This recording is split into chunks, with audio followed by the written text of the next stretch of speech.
Hey everybody, welcome back to the channel. It's me, Double D, and tonight with me is John Gosnell. Yay! Thanks for coming by, John. Good to be here. John's in between runs right now and decided to come by and talk some gear. Look at that. Look at what he brought here. We got pedals. I have never messed with any of these. Haven't listened to any of them yet. And so we're going to sit down and he's going to show me what he has. Tell me the story about these. Where did you get these from? I got these in Tokyo, Japan. Okay. I was there, well, I've been there a lot in the last decade or so, but I don't know, maybe in 2015, maybe, I met the owner of the company, and he was a really sweetheart of a guy, and he let me have the Jan Ray to try out. So that's the only pedal that I have experience with from the line up until today. But I got to see him in Tokyo on the last Toto tour, and he brought me some gifts to try, which is the Shanks ODS1, the Buddy G Clean Boost with extra gain available, which I'm eager to try. All those guitarists like extra gain. Yeah.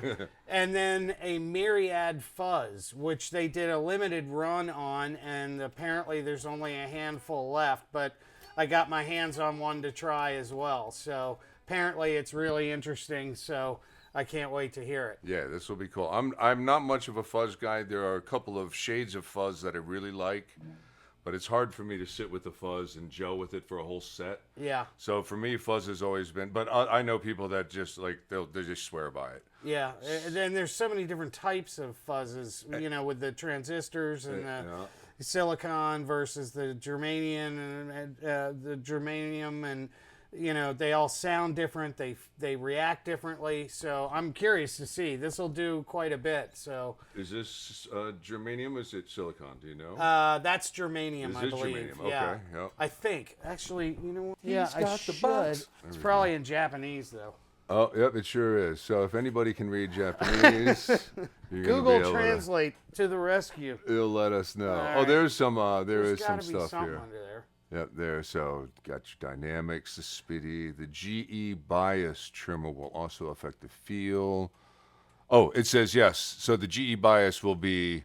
I figured GE would be germanium. Yep. So yeah, that's what I thought he had said. So there's a little bias on the back. Yeah, on the back. Okay. It takes like a little. It comes with a mini yeah. screwdriver. Yeah, one of those little guys on the back I there. have it, but yeah, it's easy to tweak. And that'll make it spittier or smoother. Gotcha. Yep. Okay, to give the feel. Interesting. Whoops, All right, so haven't heard any of these, so you're going to be hearing them with us for the first time. Yeah.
Dude, that's insane.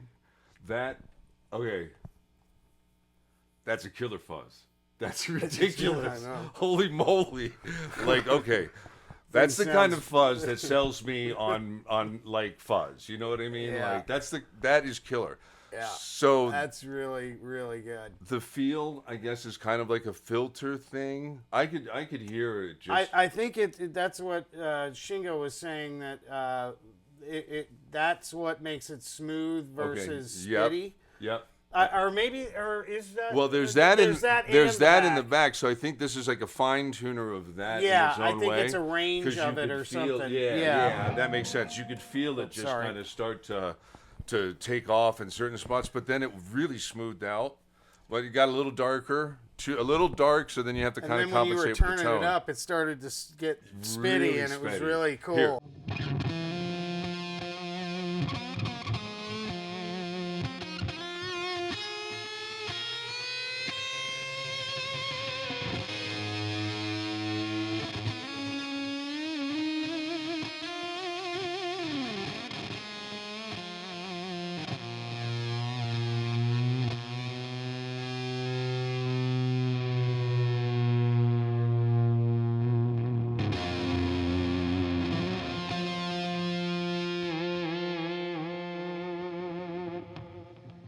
Really cool. Dude, that's great.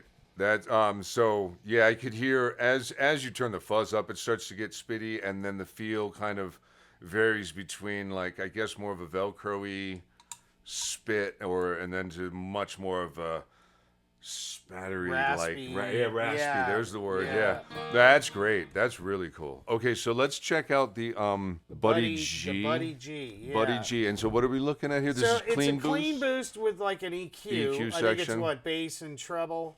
Bass and treble. And then there's a mini gain. gain knob Yep. as well, so you can kind of preset the range of gain for the actual boost, the knob as well. So Right. you can, Okay. Dirty it up. Yeah, little, it's or not. make it Yeah, clean. you can add a little bit of grit to the boost as well.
That thing's pretty cool. So yeah, that gives you. It's much more than just drive. Obviously, that's like Yeah. straight up distortion. Yeah. And it gives you more of. I guess if you want, you can just kind of boost your amp. Just keep hitting it. We have it could see running to that the being front. Huge. Obviously. Like with just dialing in the right amount of grit, for a clean boost. The range of that is insane. Yeah, and even when I looked at you, I had just bumped the gain up a little bit, and that was when I looked at you like, holy moly! And Right. it just brought that bottom up, and that was just a little bit of the boost, and then just that you could definitely feel the fine tune area of the gain, and then when it starts to hit like around 10 o'clock, it was like, okay, we're taking off.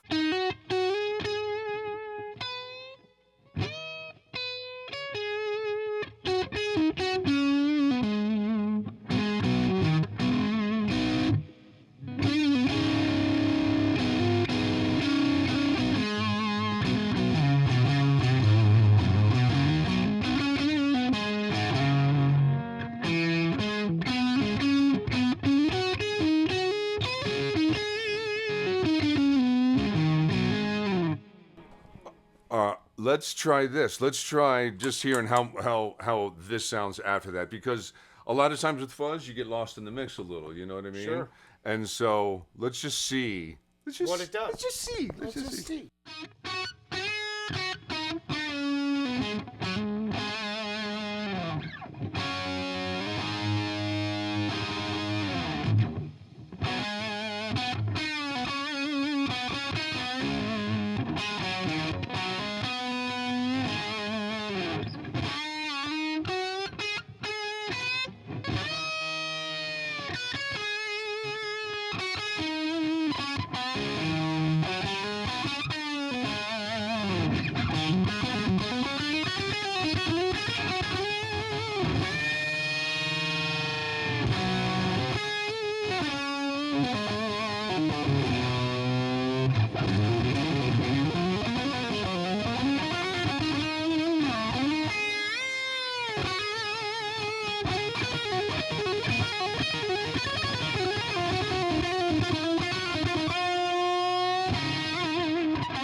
You can even make things a little quieter, which I just noticed. Yeah. Having What the did you gain do? down, I had the gain Gain way down. down? Yeah. Yeah. And then when you engage it, it kind of helps trim that back a little Yeah, bit. it smoothed it. I didn't want to get too hot because then we hit the input. Right. But you could definitely tell that having that, then you have a whole nother EQ layer. Right. And they're definitely, it gives you a little more control. That what a combo! I can imagine fuzz fiends probably would love Yeah, no, I mean, Those it's two pretty together. damn amazing. Vemuram. So that's how Yeah. you pronounce it. Okay. Vemuram, yeah. I have just never. These are killer. I've seen them in a couple of videos, but I've never. I always looked at them and said, "Man, there's some pedals I'll never play ever in my life." So thank you for bringing these Oh, over. anytime. Again, I mean, I figured you, of all people I know, would appreciate them, and I know you're familiar with the Jan Ray The next genre, up yeah. in the This chain. is what I've heard. This is a great sounding pedal. When I first got this, I was super impressed with it. So I'll be curious to see what you think. Oh, this is. But I you love haven't the, played through one yet. No, never played Yeah, through one. okay. I'm just looking at the chassis of these things. They're just amazing looking too. Yeah. The They're built like tanks. yeah, they're just really cool.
What I am most impressed about is you don't feel these things taking over at any point. Nothing takes over.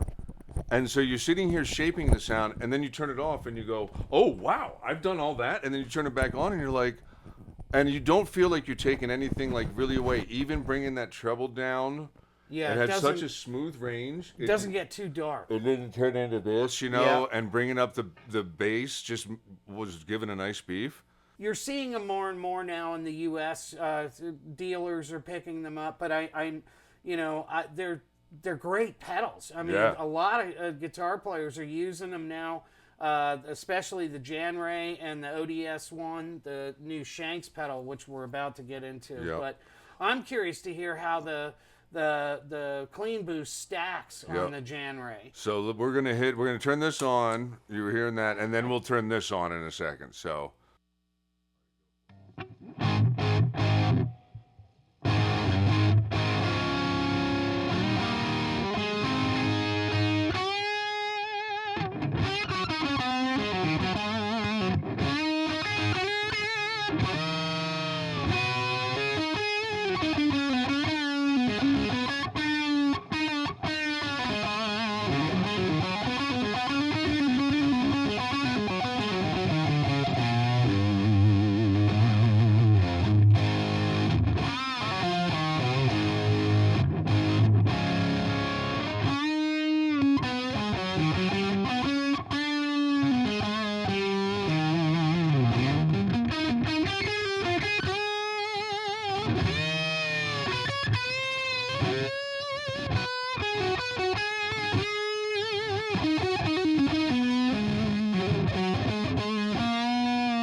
Okay, so what it feels like is you're adding, EQ filter, little more control, add a little more bite. Where I felt like I might have run out of room. Maybe in a gig, I might be like, I need a little more treble, Right. but I don't want to. Yeah, you don't want to overdo it. I always tell myself, don't add treble. If you can't hear yourself, bring up the volume a little bit more. Yeah. This obviously, in conjunction with everything kind of at the noon, and then like a little less gain, but hitting it with the boost. When you started doing those scrapes, was when I really felt this kind of take over and just add a little more clarity to it. Mm-hmm. When it was bringing out the pick nuances, and then you could bring that treble back and get back that real in and get the that darker. It's kind of, really versatile. I mean, you really have to dial in what you're going for, because, like we demonstrated on the clean boost, you just the EQ or the gain trim knobs alone, one small adjustment, and you're like, whoa, this is a whole different ball. We're in a whole different world now. Yeah, exactly. And, so it's impressive because you don't, like with the tube screamer, you start moving the dials on the tube screamer, and you feel yourself enter another world just by going from like 10 o'clock to 2 o'clock with some stuff. Yeah. This is also, it's also smooth that nothing is like venturing into areas where I'm like, I just don't like that, or it just took over too much when I do that. So that's why I keep like kind of tweaking and then bringing it back and then testing. Like whatever ranges he picked for his stuff is really, really good. Yeah. This is great. It reminds me of when I first found a full tone. The OCD? No, the Fat Boost. The Fat Boost. Yeah, the Fat Boost. That's the one. Like the first couple of versions of the Fat Boost just had so much character that it would add to the front end of an amp. Yep. Or like a drive, kind of a thing. So I guess this is a little more drivey, and this is an ODS, so I guess I don't know. Is this going to be a little less drivey than that? What do we're taking guesses now. We're taking bets. I'm gonna bet it's. I don't know. Right? I think it could probably be on the more side. A little more? So that's what I'm thinking. I'm curious, but I think it could probably get a little bit more out of. I think so, because a lot of times you'll get a distortion and then you only get like just a tone kind of control. Yeah. Whereas in overdrive, you get a little more shaping. More shaping. This is like it's more. I wouldn't even say it's a tube screamer on steroids. It's beyond. No. It's so beyond that. Yeah, it's really. I think it's more reminiscent of. It's, you know. I don't know if it's clowny. I've never played a clown. I've played some fake clowns, and I don't. I wouldn't even say it's in that character. Yeah, it's not really a clone either. I'd have to think about what it's more or less like. It's got elements of certain things, but I know the circuit, I think, what did he say it was built after? Like not the OD 250, but anyway, I'd have to, sorry guys, I'd have to look it up. I can't remember. It's just got a familiarity and an originality all at the same time. It's very, and it's a great mild overdrive. I think it's and obviously low to medium gain. Yeah, and you can juice it up more if you want. Exactly, hitting it with the boost is really cool. And any boost will do that, obviously, to a drive pedal. Just letting you know you don't have to go and buy a very expensive one. But clearly, these are working very nicely together. Okay, so I'm going to mute real quick, play a little clean, and then we're going to turn on the ODS.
Yeah, son. Okay. So, I don't know. They actually seem to have a real similar amount of gain. When you first turned it on, I thought, oh, yeah, this is going to have more gain. But then as you got up to the higher settings, it really wasn't that much more gain. It was, I think, a different EQ. A totally different kind of gain. Just a much. I mean, I guess if that's overdrive, then this is definitely a mild-ish overdrive. You have to push it to kind of get to that same area, but you got the same amount of gain, but definitely a different character. Yeah. You know? Definitely, and it stacks really well with that boost. Yeah, this was hitting this And that's really what they nice. were advising me. So Yeah. I was eager to try that because Yeah. it stacks really, really nicely with the ODS. Yeah, that right there, that's a great boost pedal. So obviously anybody that's new to boost pedals, boost before gain is going to give you more gain. Boost after gain is going to give you more volume. boost. Yeah, like I was doing with the fuzz, I could actually get it louder. I just had to really watch because I don't want to clip out. That's the application. These are tools, you know, and they are valuable and expensive tools, obviously, but that they all have a really nice character. All the smoothness of each one, just the feeling of like, I don't know, the controls, just like if you want a little more and you start getting it, you don't feel like it's really just anything takes over until you kind of really max things out, you know. And even then, it's still, they all kind of have a nicety to them. The only thing that obviously wasn't wonderful was tone all the way down on that. Yeah. I mean, obviously you're taking too much off. You know, that doesn't surprise me because that, and I should have prefaced, that is a Dumble style pedal. Oh, okay. So that's their Dumble style overdrive. Okay, gotcha. So that and really so is characterized that for that. that tone control, I'm almost certain is a very specific range. Yep. So And that can all the get way that off, dark. you know, Yep. I don't think that's going to be a surgical EQ so much as just a Fine tune your amp a yeah, little, somewhere in the middle, you know, is probably going to be the smart play. And Yep. then if you're really worried about EQ, then you need an equalizer or something This is like else, you into your Fender, you might want Yeah. it like that, or into your Marshall, you might want it like that. Into your Fender, you might want it like that, Yeah, depending on your back line that yeah, night. exactly. Yeah, that's these are great, man. I can't thank you enough for bringing these over. Yeah, I mean, Daya and Shingo at Vemuram have been so kind to us over the years, and I think they make some of the best pedals out there, quality-wise, sound-wise. This is killer. They're all killer. Yeah, I mean, obviously. check them out. I know more and more dealers in the U.S. are carrying them now. I don't unfortunately have a list on me, but on their website, they will list all their U.S. dealers. If you get a chance to check any of them out, I highly recommend it, especially if you're looking for some new ideas or new pedals that you haven't tried out yet. These are a must to check out. So hopefully you get a chance to do so. And Yeah. Dave, thanks for letting us try them out. And Thank you. yeah, they're showing up on pedal boards as we speak. I mean, I see them all the time now. So there they are, and they sound great. Well, we're gonna continue to hang out. We'll probably continue to film, but that's the end of this video. So, guys, really thank you all for being here. Thank you, John Gosnell, for being here. And I hope you guys have a good time on your next run. You just came from Japan? Yep, just So- came. So we just got them back a week ago You or literally so. just got these off the plane. And I'm home till September, so I got a little break. So I'm going to try to do some guitar playing that I haven't had a lot of time to do on the road. It's so. got to be tough sitting there watching Yeah. Steve Lukather every night. Yeah, I can And then just going, "Man, I'm never going to be able to, oh my God. Yeah. You know, he keeps you working. That's for sure. He keeps you honest. Yeah. That's for sure. So you know, it can be a little disappointing at times when you wish you could pick up the guitar and play for 8 hours, but you know, we just don't have that kind of time on the road. So you gotta take it when you can get it. You know, That's so. when you need one of these. You need one of these. That's why I have so many little practice things. But this one, the Pocket GT, if I was touring still, this would be in my bunk or in the back. This would always I'm be buying it. around. I'll This thing, buy it. now that it's $99, it's like it's I a have no excuse. no-brainer. Yeah, I It's- need an amp for the bus. This little definitely. thing is great. Being on the road nowadays has to be like a completely different thing than it used to be. But that, you know what? We're going to talk about that in the next video. We're going to sit and chat for a little bit more. So thanks for watching this video, you guys. And guys, thanks for being here. Thank you. All right. See you on the next one. Thanks, guys. Take care.